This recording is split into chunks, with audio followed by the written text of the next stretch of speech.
Hello, I'm Michelle and welcome back to Somewhere in Bookland. Today I'm going to be talking to you about my Contemporary-A-Thon TBR. The Contemporary-A-Thon is a readathon taking place from Monday, September 17th until Sunday, September 23rd. It consists of 7 challenges and is being hosted by Chelsea from Chelseadolling Reads, Julia from Pages and Pens, and Natasha from myreadingisodd, and I will link the announcement video and all 3 of their channels down below. Now, my plan of attack for this readathon is to try and read 7 books, since I tend to fly through contemporary books pretty quickly, especially if they're contemporary romances, which is basically all I've chosen. So this should be easy-ish. But theoretically, if I wanted to, I could probably complete all 7 of these challenges with 1 or 2 books, because you can overlap as much as you want in this readathon, which I appreciate very much. So let's get started on my TBR, shall we?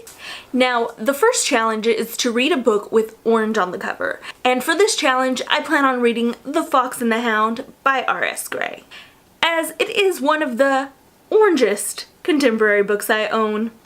This book is about Madeline, who's 27 years old and feels like her dreams for life and making it as a successful real estate agent haven't quite exactly panned out the way she had hoped. And love?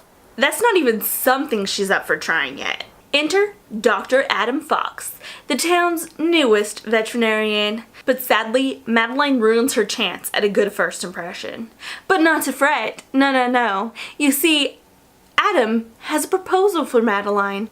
Adam proposes that Madeline go with him to a family event and pretends to be his girlfriend, and in exchange, he will hire her as his real estate agent. Now, this isn't an offer that Madeline can turn down. I mean, what could go wrong, right? I think we all know what happens, and I'm really excited to read this book, as it has one of my favorite tropes of all time: fake relationship turned more. Plus, it's R.S. Gray, and she's one of my favorite contemporary authors, so I really think this is going to be a new favorite of mine. Now, the second challenge is to read a dark or spooky contemporary novel. And for this challenge, I plan on reading There's Someone Inside Your House by Stephanie Perkins. Now, I'm not sure if I would necessarily consider this to be dark and spooky, as I've heard it's really more romance than anything else, but I still want to read it, and there's murder involved, so it should be kind of dark, right?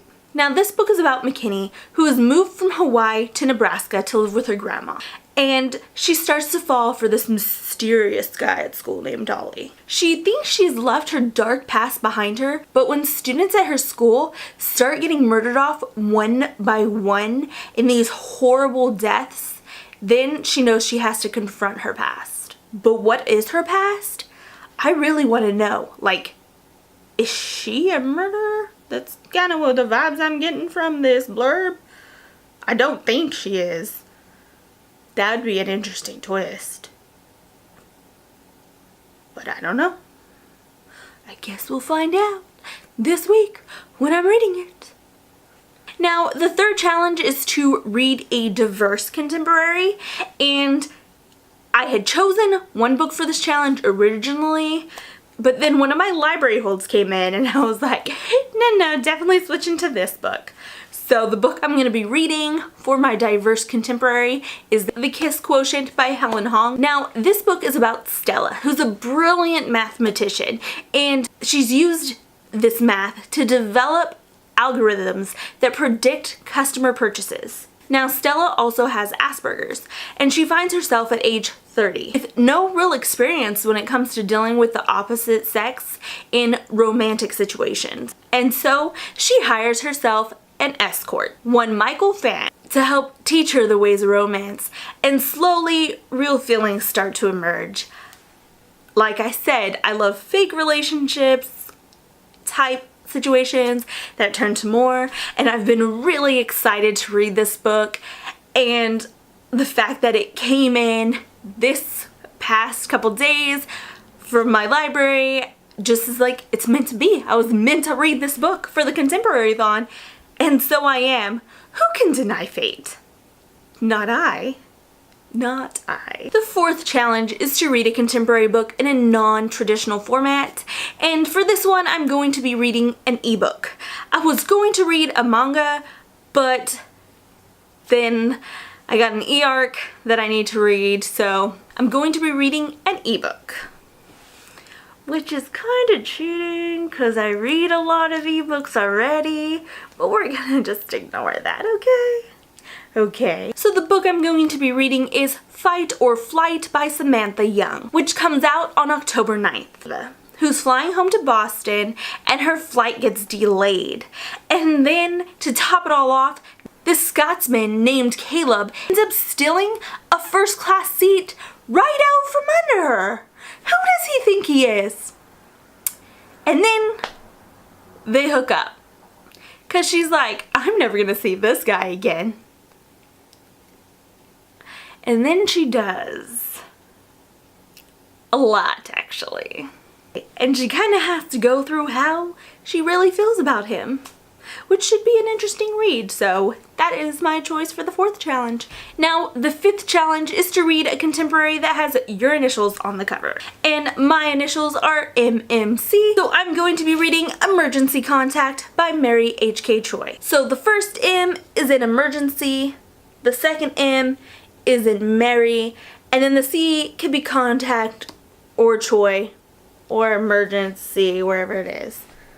So they're all there. Now this book is about Penny and Sam, who are both dealing with their own lives when they end up crossing paths and exchanging numbers. They end up texting and eventually get to a point where they're sharing everything with each other. I don't know if they ever meet again in real life or it stays just a strictly textual situation, but I've heard both good things and bad things about this book, so I'm really hoping I'm on the good side of things. Now, the sixth challenge is to read a contemporary from a new to you author, and technically, I could choose any of the last 3 books I just mentioned because I've never read a book by any of those 3 authors.